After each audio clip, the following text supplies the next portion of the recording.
الحمد لله الذي جعل نبينا شاهدا ومبشرا ونذيرا وداعيا إلى الله بإذنه وسراجا منيرا، والصلاة والسلام على النبي حبيبه المصطفى الذي أرسله بالحق والهدى وعلى آله وأصحابه أولي الصدق والصفاء، أما بعد، فأعوذ بالله من الشيطان الرجيم، بسم الله الرحمن الرحيم، ألا إن أولياء الله لا خوف عليهم ولا هم يحزنون الذين آمنوا وكانوا يتقون. صدق الله العلي العظيم وصدق رسوله النبي الأمين المختار الكريم الرؤوف الرحيم. لائق صدر احترام شہزاد عزیز ملت حضرت سید فرید بابا صاحب قبلہ زید شرفہ، حضرت علامہ مولانا مفتی توصیف رضا صاحب قبلہ، حضرت قاری صاحب قبلہ، جملہ عوام اہل سنت، آج کا دن ہمارے لیے نہایت خوشی کا دن ہے کہ اللہ رب العزت نے ہمیں سرکار غوث الاعظم دستگیر رضی اللہ تعالی عنہ و ارضاہ عنہ کی یاد میں یہاں بیٹھنے کی شرکت بخشی ہے۔ رب ذوالجلال میری آپ کی سب کی حاضری اپنے دربار میں قبول فرمائے۔ سرکار غوث الاعظم دستگیر رضی اللہ تعالی عنہ کے حوالے سے ایک خصوصی عنوان پر چند باتیں آپ سے عرض کرنا چاہتا ہوں۔ اس سے قبل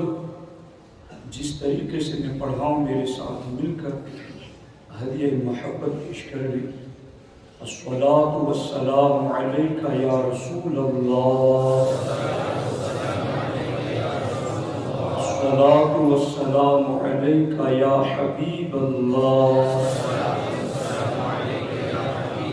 الصلاۃ والسلام علیک یا نبی اللہ، وعلی آلک واصحابک یا نور اللہ، صلی اللہ تعالی علیہ وسلم۔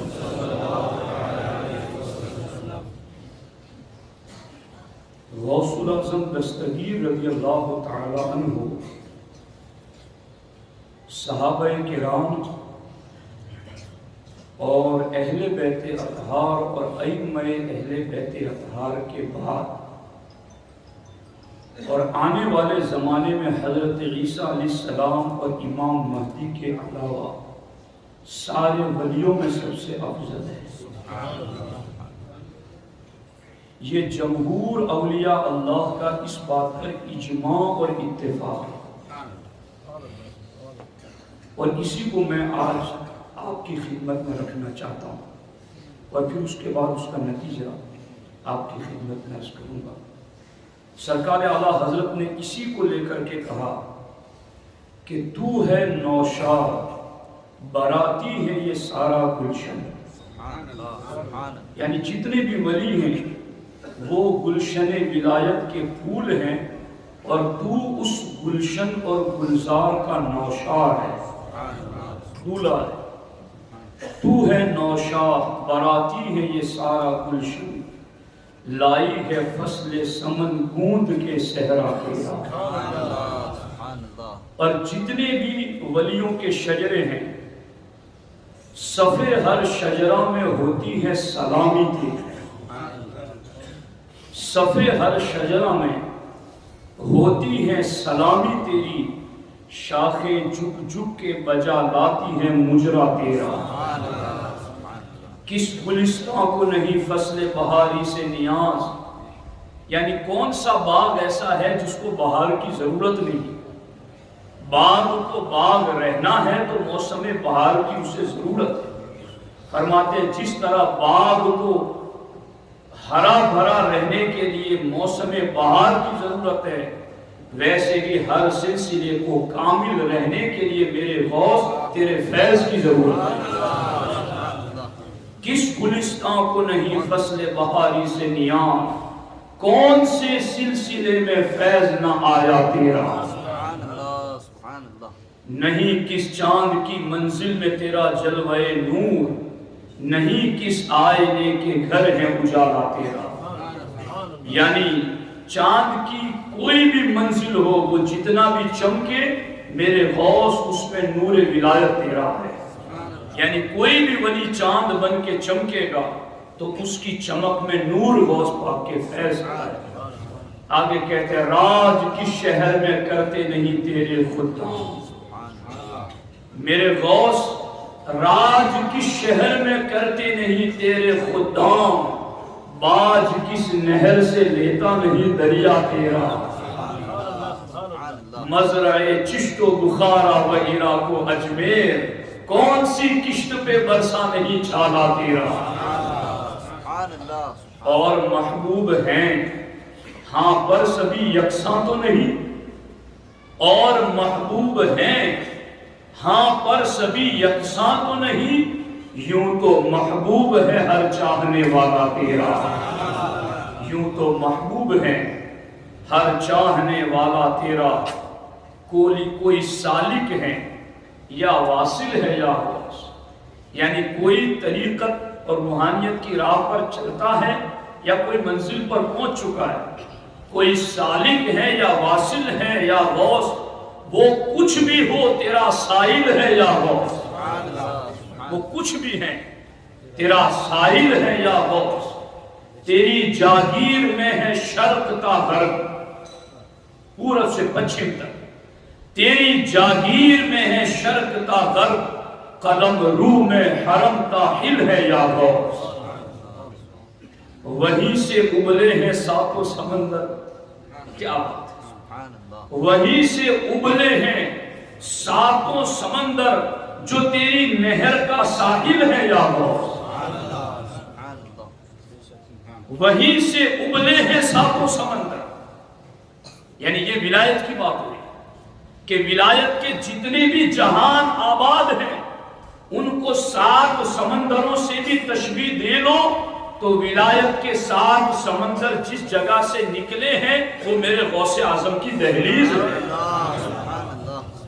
وہ تیرا ساحل ہے یا غوث۔ بخارا و عراق و چشت و اجمیر، بخارا و عراق و چشت و اجمیر، تیری لو شمع ہر محفل ہے یا غوث، تیری لو شمع ہر محفل ہے یا غوث۔ اور آگے فرماتے ہیں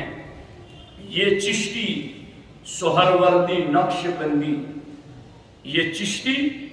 نقش بندی سہروردی، ہر ایک تیری طرف آئل ہے یا غوث، ہر ایک تیری در کی طرف ہاتھ اٹھائے ہوئے، یہ چشتی نقش بندی سہروردی، ہر ایک تیری طرف آئل ہے یا غوث، اور کوئی کیا جانے تیرے سر کا رتبہ، میرے غوث کوئی کیا جانے تیرے سر کا رتبہ، کہ تلوہ تاج اہل دل ہے یا غوث، کہ تلوہ تاج اہل دل ہے یا غوث۔ اور یہ شعر خاص طور پر مشائخ میں کسی کی تجھ پہ تفضیل، مفتی صاحب مشائخ میں کسی کی تجھ پہ تفضیل، بحکم اولیاء باطل ہے یا غوث۔ یعنی یہ جو میں نے بتایا نا کہاں سے کہاں تک، امام حسن عسکری کے بعد سے لے کر امام مہدی تک، اگلوں میں صحابہ اور ائمہ اہل بیت کے سوا، اور پچھلوں میں امام مہدی اور عیسیٰ علیہ السلام کے سوا، مشائخ میں کسی کی تجھ پہ تفضیل، بحکم اولیاء باطل ہے یا غوث۔ اتنے لمبے سلسلے میں ولیوں کا شہنشاہ ہے شیخ عبدالقادر جیلانی، مشائخ میں کسی کی تجھ پہ تفضیل، بحکم اولیاء باطل ہے یا غوث، اور وہ کیا جانے گا فضل مرتضیٰ کو؟ یہ رافضی شیعوں کا رد کہتے ہیں وہ کیا جانے گا فضل مرتضیٰ کو، چونکہ شیعہ لوگ غوث پاک کو سید نہیں مانتے، رافضی غوث پاک کو سید نہیں مانتے، حالانکہ آپ نجیب الطرفین سید ہیں، آپ حسنی حسینی سید ہیں، آپ نجیب الکریمین سید ہیں۔ تو سرکار اعلیٰ حضرت لکھتے ہیں کہ وہ کیا جانے گا فضل مرتضیٰ کو جو تیرے فضل کا جاہل ہے یا غوث، جسے میرے غوث تیرے فضل کا پتہ نہیں ہے وہ فضل مرتضیٰ کو کیا جانے گا، وہ کیا جانے گا فضل مرتضیٰ کو جو تیرے فضل کا جاہل ہے یا غوث۔ دوستان محترم، اس چیز کی طرف آپ بالخصوص توجہ فرمائیں، ہمارے نبی حضور سید المرسلین صلی اللہ تعالی علیہ وسلم اللہ کی بارگاہ سے ہادی بن کر اس زمین پر تشریف لائے، اور سرکار دو عالم صلی اللہ تعالی علیہ وسلم نے وَيُعَلِّمُهُمُ الْكِتَابَ وَالْحِكْمَةَ وَيُزَكِّيهِمْ، اور سرکار نے کتاب و حکمت کی تعلیم دے کر سارے صحابہ کرام کو مزکا مصفا کر کے امت کا رہبر اور رہنما بنا دیا۔ مگر بالخصوص اللہ کے رسول علیہ السلام نے جن کو علی منہاج النبوت طریقہ اسلام کو جاری رکھنے کے لیے تیار کیا، اور پھر اس کی بشارت بھی دی کہ میرے بعد عین میری مرضی کے مطابق جو خلافت چلے گی وہ 30 سال ہے، اور وہ اللہ کے رسول علیہ السلام کے بعد بالترتیب ابو بکر، عمر، عثمان و علی اور مولا علی کی خلافت کا ضمیمہ امام حسن کے 6 مہینے۔ یوں اللہ کے رسول صلی اللہ تعالی علیہ وسلم نے 1,20,000 سے زیادہ صحابہ کرام کو امت کا رہبر اور رہنما بنایا، مگر ان میں خلفائے راشدین کو بالخصوص طریقہ نبوت کے مطابق دین کو چلانے کے لیے تیار کیا، اور ان چاروں خلفائے راشدین نے عین اللہ و رسول کی مرضی کے مطابق اپنی خلافت کو سر انجام دیا۔ اب ایک سینہ مصطفیٰ سے نور کی اور فیض کی 4 نہریں جاری ہوئی، ایک کو صدیقی کہتے ہیں، ایک کو فاروقی کہتے ہیں، ایک کو عثمانی کہتے ہیں، اور ایک کو علوی کہتے ہیں۔ سینہ مصطفیٰ سے جو فیض نکلا اس نے بالخصوص ان 4 سینوں کو سیراب کیا، اور پھر ان چاروں کے سینوں سے چاروں کا فیض بیک وقت جس ولی کے سینے میں ہمیں موجود نظر آتا ہے اس ذات کا نام شیخ عبدالقادر جیلانی ہے۔ اب وہ کیسے؟ اس سلسلے میں اس چیز کو آپ دیکھیں کہ سرکار غوث الاعظم دستگیر رضی اللہ تعالی عنہ کو جو خرقہ خلافت اجازت ملی ہے ان میں حضرت سید الطائفہ سیدنا جنید بغدادی رضی اللہ تعالی عنہ کا نام ہے، اور صوفیاء کرام اپنی کتابوں میں لکھتے ہیں کہ سیدنا جنید بغدادی رضی اللہ تعالی عنہ کو خلافت اور اجازت ملی شیخ ابو محمد معظم علیہ الرحمہ سے، اور شیخ ابو محمد معظم علیہ الرحمہ کو جو خلافت ملی ہے وہ سیدنا ابو بکر صدیق سے ملی ہے۔ تو یوں شیخ ابو محمد معظم کے واسطے سے صدیقی فیض جنید بغدادی کے ذریعہ غوث پاک تک پہنچا، اور دوسرا سید الطائفہ سیدنا جنید بغدادی ہی کی خلافت جو کہ غوث الاعظم دستگیر کو ملی ہے، تو جنید بغدادی کو حضرت سیدنا شیخ عبداللہ علمدار سے خرقہ خلافت پر اجازت ملی، اور سیدنا شیخ عبداللہ علمدار کو خلافت اور اجازت جو ملی ہے وہ سیدنا فاروق اعظم سے ملی ہے۔ تو شیخ عبداللہ علمدار کے واسطے سے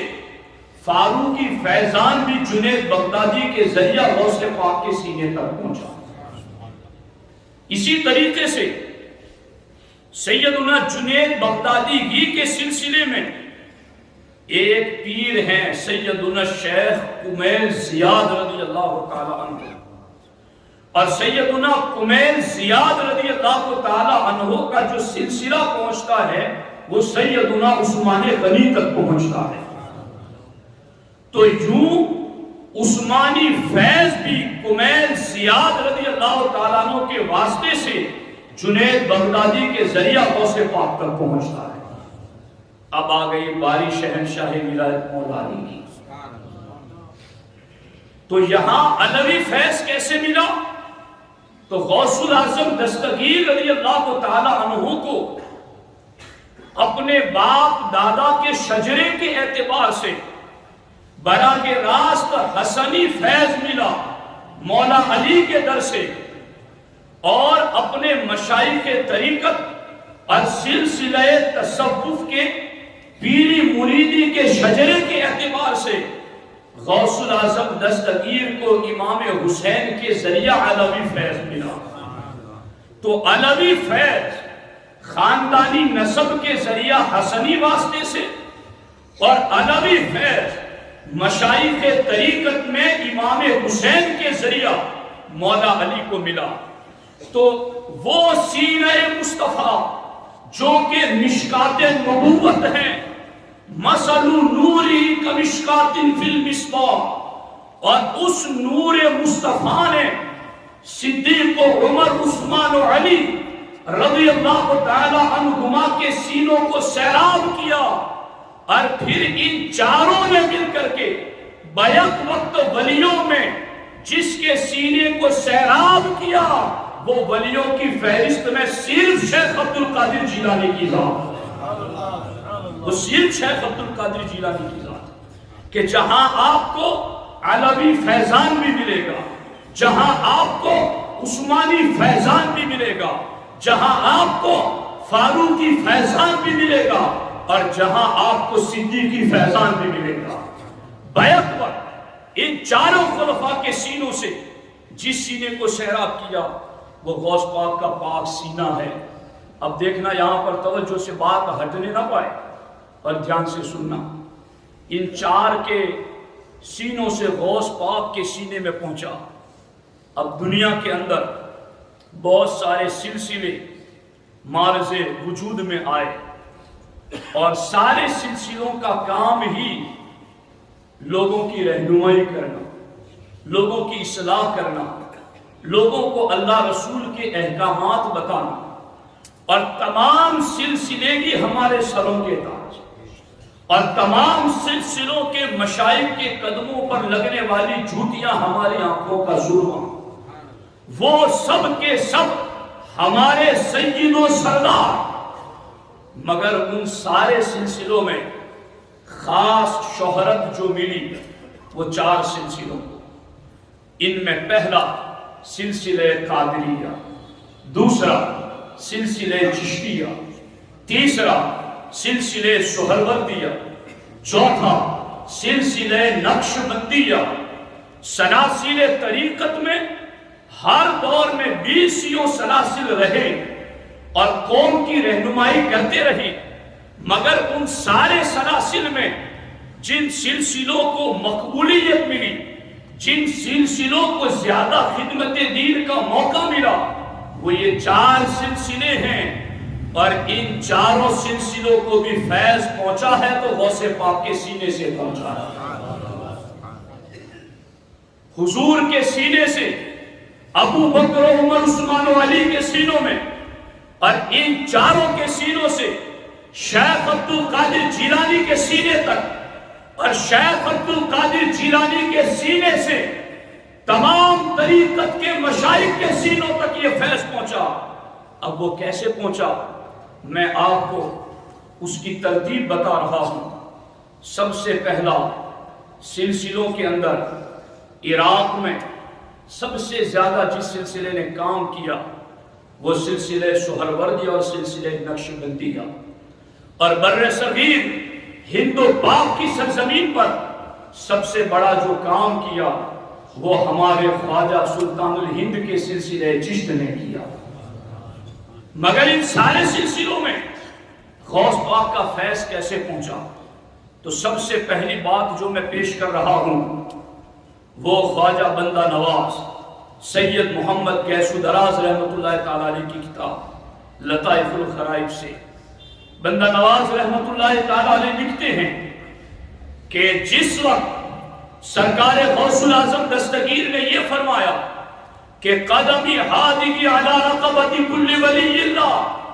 کہ میرا یہ قدم ہر ولی کی گردن پر ہے، تو گیس دراز علیہ الرحمہ فرماتے اس وقت سرکار غریب نواز رضی اللہ تعالیٰ عنہ خراسان کے ایک پہاڑ میں عبادت و ریاضت اور مجاہدہ میں مصروف تھے۔ آپ نے غوث پاک کا فرمان سنا تو آپ نے کہا بد علی عینی و راسی، میرے غوث آپ کا قدم میری گردن پر ہی نہیں میرے سر پر بھی میری آنکھوں پر بھی۔ اور پھر سرکار غریب نواز رضی اللہ تعالیٰ عنہ کو 5 مہینے اور 7 دن غوث الاعظم دستگیر رضی اللہ تعالیٰ عنہ کی خدمت میں رہی، اور 5 مہینے 7 دن غوث الاعظم دستگیر کی صحبت میں رہ کر کے ظاہری اور باطنی فیوز و کمالات حاصل کیے۔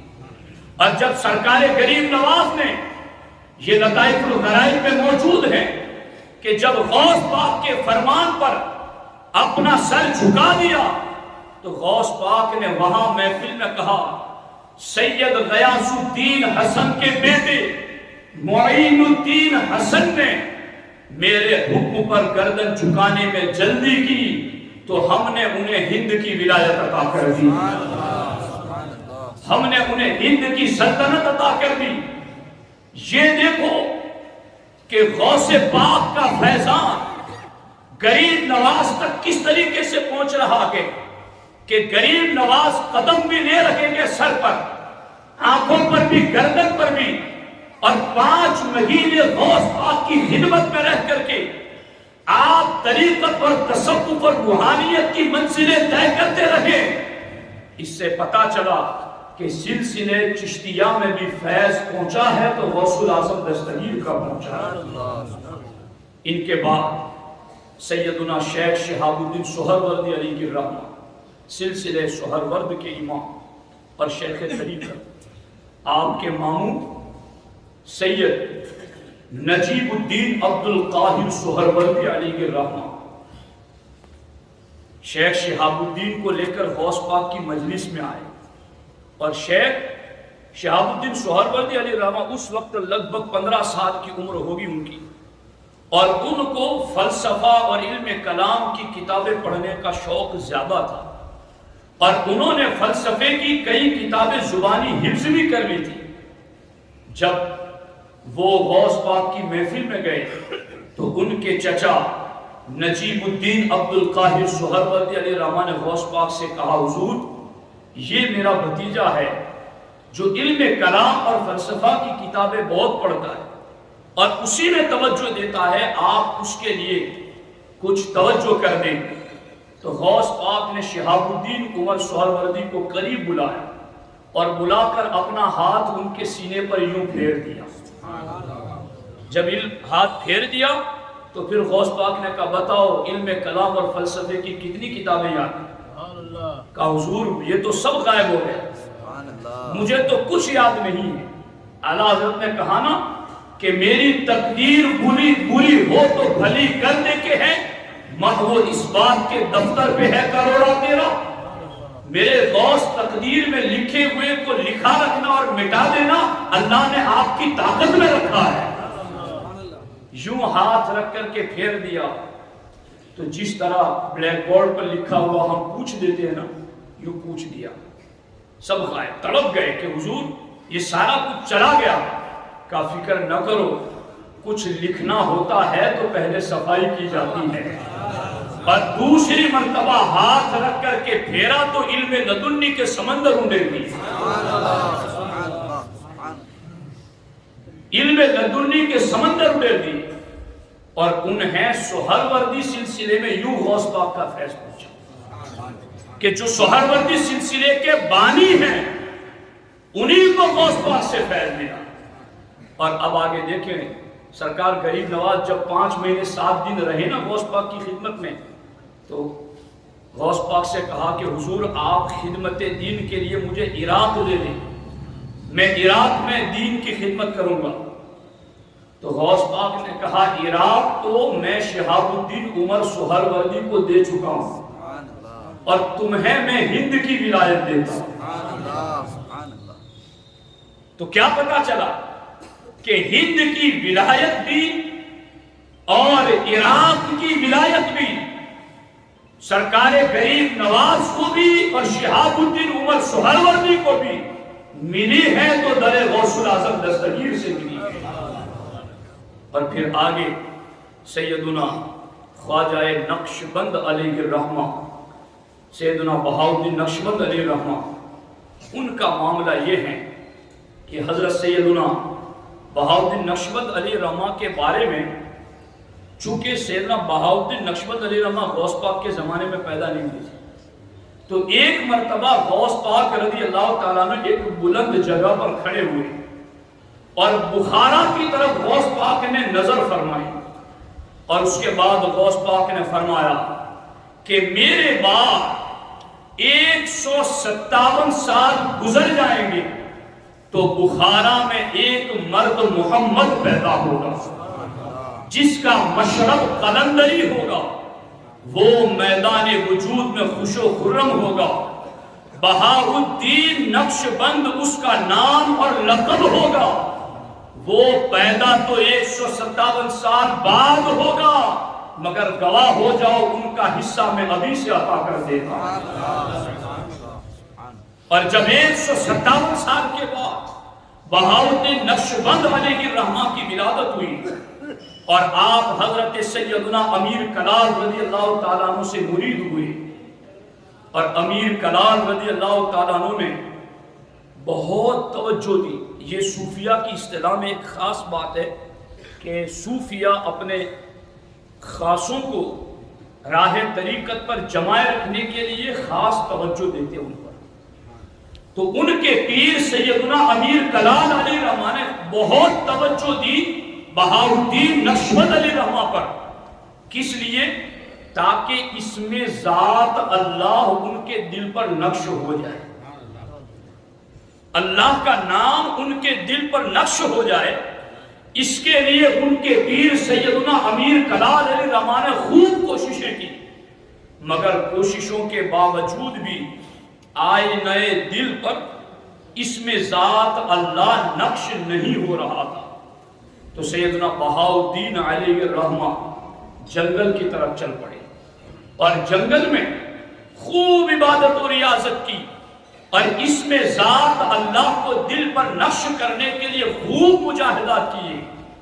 مگر اس میں ذات اللہ دل پر نقش نہیں ہو رہا تھا۔ تو حضرت خضر علیہ السلام رہنمائی کے لیے تشریف لائے۔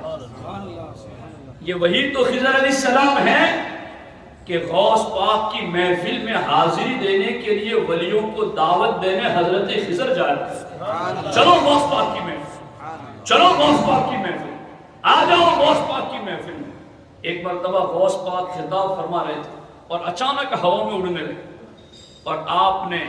کہا اے اسرائیلی آ محمدی کا خطاب سن کے جاؤ۔ جگہ پر بیٹھ گئے، لوگوں نے کہا حضور کیا ہوا؟ کہا حضرت خضر جا رہے تھے تو میں نے انہیں کہا اے اسرائیلی آ محمدی کا خطاب سن کے جاؤ۔ وہ حضرت خضر علیہ السلام وہ حضرت بہاؤالدین نقشبند علیہ رحمہ کے پاس تشریف لائے اور کہا کیا ہوا؟ کہا بہت کوشش کر رہا ہوں کہ اس میں ذات اللہ دل پر نقش ہو جائے، مگر نقش ہو نہیں رہا ہے۔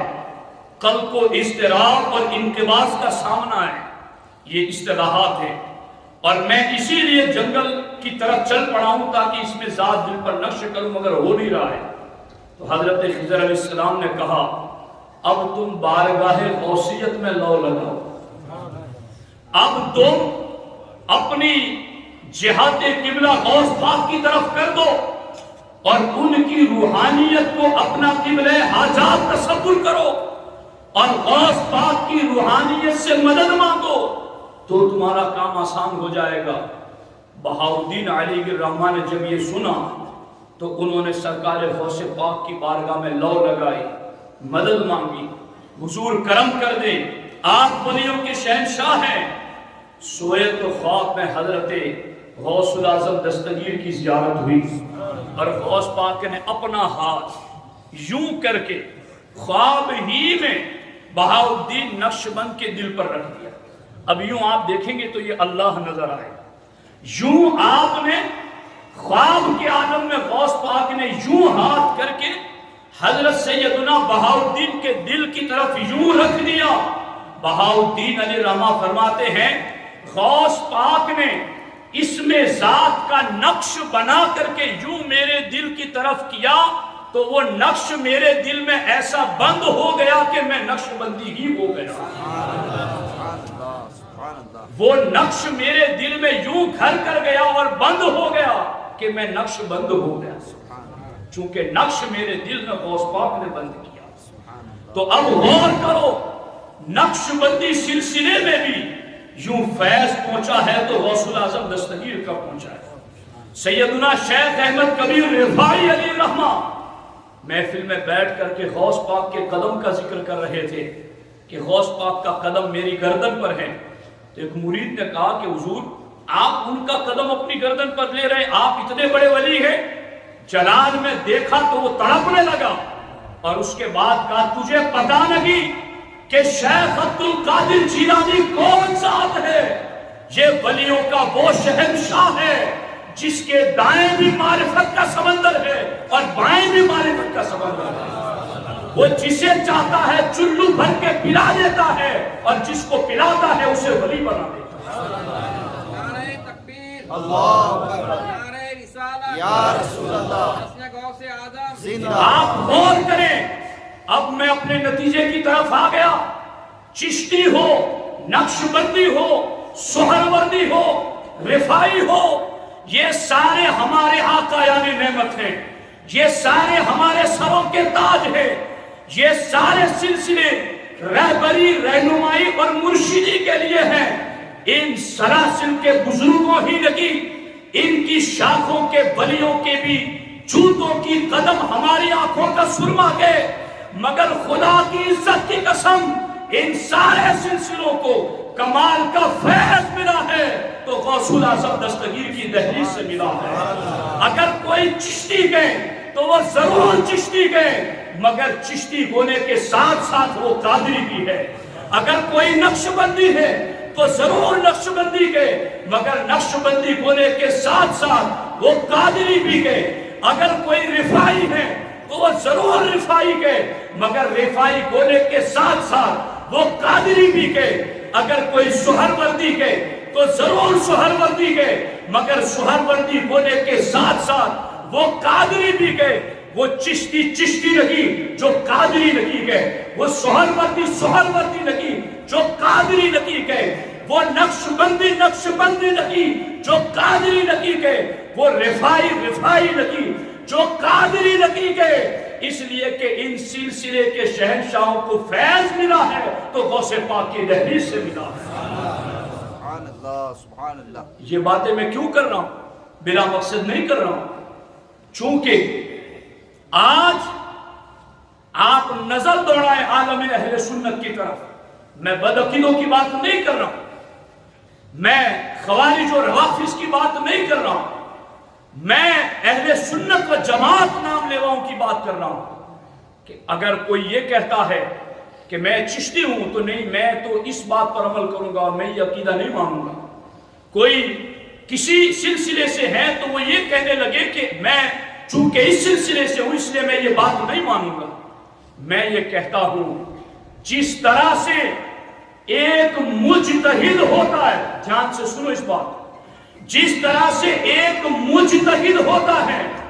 کہ مجتہد کا حکم ہر سلسلے پر حاوی ہے، ہر سلسلے کے شیخ طریقت پر مجتہد کا حکم حاوی ہے، ہر سلسلے کا پیر اور ہر سلسلے کا شیخ کسی نہ کسی مجتہد مطلق کا مقلد ضرور رہا ہے، جس طرح سے ایک مجتہد کا حکم ہر سلسلے پر حاوی ہے، یوں ہی غوث پاک کی تعلیمات ہر سلسلے پر حاوی ہے۔ غوث پاک کا حکم ہر سلسلے پر حاوی ہے، اور کوئی جرأت نہ کرے اس بات کی کہ میں نہیں مانتا غوث پاک کو۔ خدا کی قسم، شیخ صنعان جب غوث پاک نے کہا تھا کہ میرا یہ قدم ہر ولی کی گردن پر ہے، تو چونکہ وہ بھی بہت بڑے ولی تھے، وہ پہچان نہ سکے ابتدا میں کہ شیخ عبد القادر جیلانی کون ہے، انہوں نے کہا میری گردن پر نہیں ان کا قدم۔ جیسے کہ انہوں نے کہا ولایت سلب کر لی گئی، ولایت چھین لی گئی، مرتبے واپس کر لیے گئے، تڑپنے لگے۔ ان کے ایک مرید نے غوث پاک کی خدمت میں معافی مانگی، حضور آپ حال واپس کر دیں، وہ معافی چاہتے ہیں۔ غوث پاک نے کہا آج کے بعد میرے ساتھ الجھنا لگی، جو میری طرف یوں نسبت کرے گا میں کھلی تلوار ہوں۔ غوث پاک کہتے گئے میرے گھوڑے بغیر زین کے ہر وقت تیار رہتے گئے، انی عزوم قاتل عند القتال، ہر وقت میری تلوار بے نیام رہتی ہے، آج کے بعد میری طرف غلط نسبت نہ کرنا، جاؤ معافی مانگی ہے تو میں تمہارا حال پھر سے تمہیں لوٹا دوں۔ آج کے دور میں خارجیت اور رافضیت یہ دونوں فرقے اہل سنت و جماعت پر حملہ آور ہیں۔ ایک طرف خارجی لوگ توحید کا ڈراوا دے کر، شرک کا ڈراوا دے کر کے کہ تم نے ولی کو مدد کے لیے پکارا مشرک ہو جاؤ گے، تم ولی کے مزار پر گئے تو مشرک ہو جاؤ گے، ولی کے مزار کی زیارت کے ارادے سے سفر کیا تو تم نے حرام کیا، ولی کو وسیلہ بنایا تو مشرک ہو جاؤ گے، ولی کو سفارشی مانا تو مشرک ہو جاؤ گے۔ شرک کا ڈراوا دے کر کے خارجی آج اہل سنت کو گمراہ کرنا چاہتا ہے، مگر وہ قاری صاحب نے ابھی شعر پڑھا تھا کہ غوث پاک ہمارا سہارا ہے، غوث پاک ہماری امیدوں کا مرکز ہے، اور غوث پاک ہے تو ہمیں کوئی خطرہ نہیں ہے،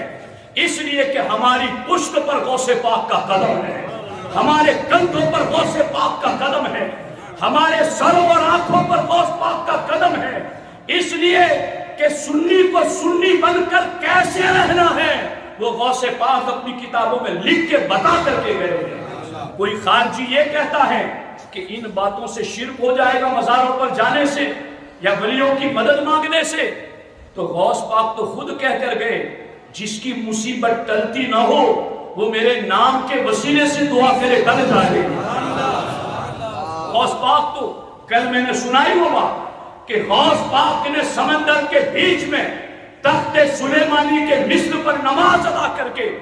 روحانی جین اور رجال الغیب کی امامت کر کے غوث پاک نے یہ دعا کی، اللہم انی اسألک بحق محمد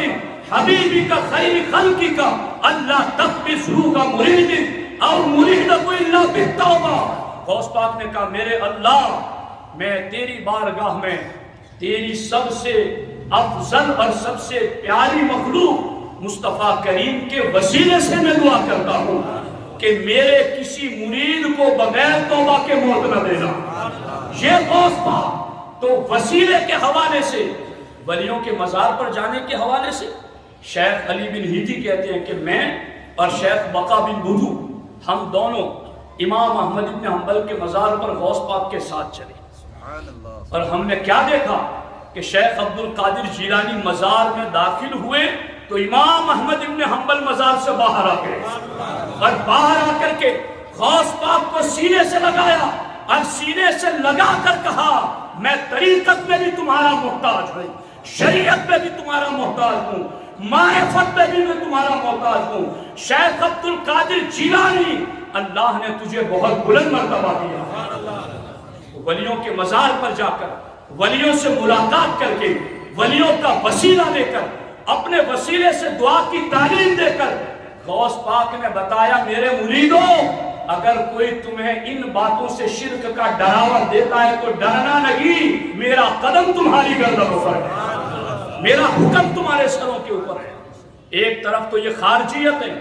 اور دوسری طرف رافضیت، اس کے جراثیم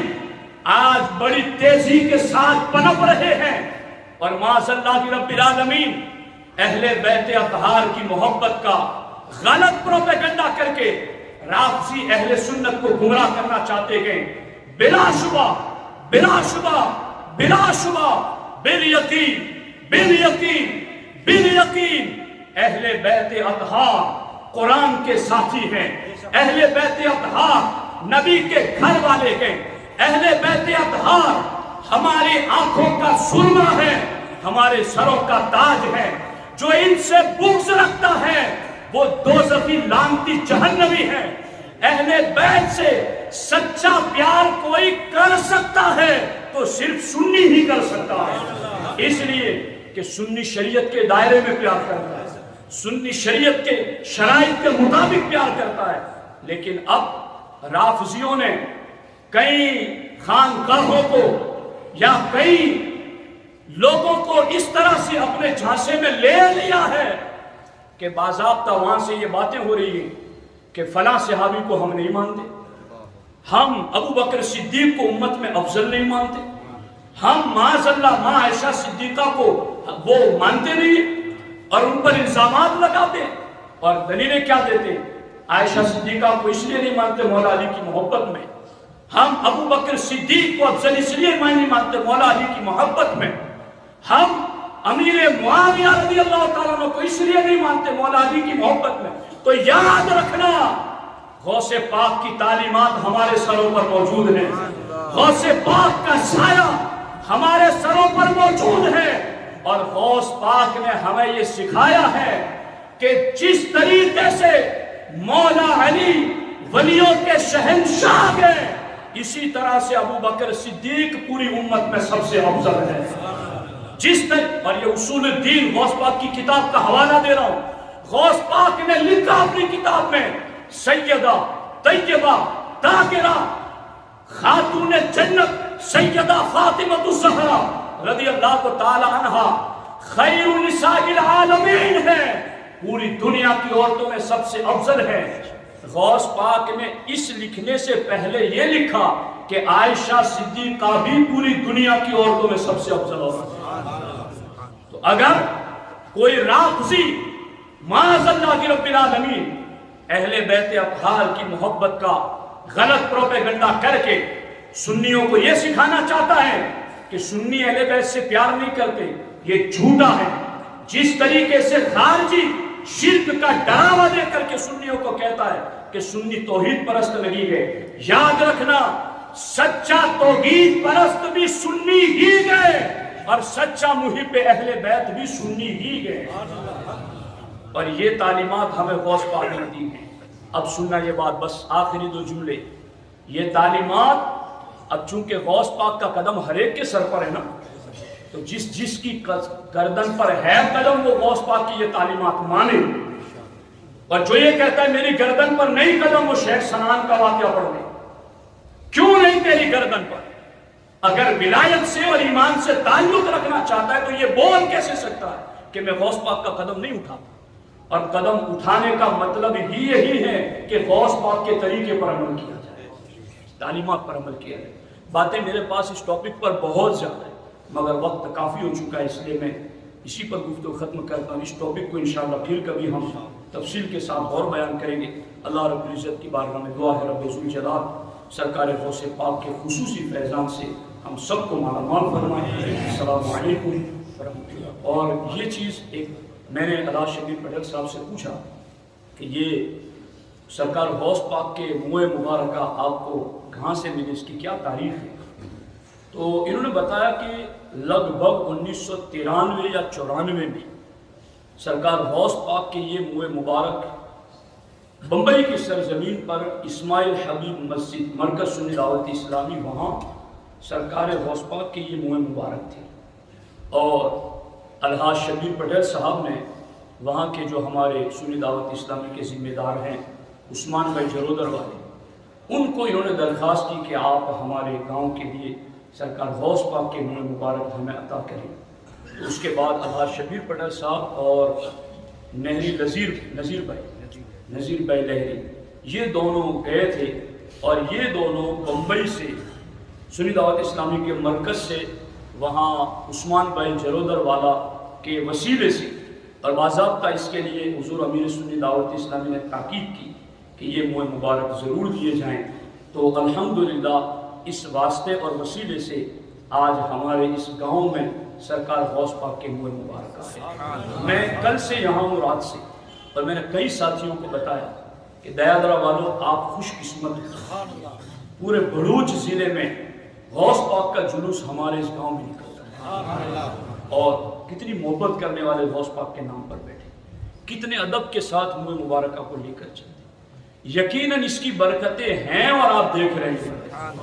بس اللہ تعالیٰ ان برکتوں کو سلامت رکھے اور ہمیں ان برکتوں کو حاصل کرنے کا اہل بنا۔ السلام علیکم ورحمۃ اللہ۔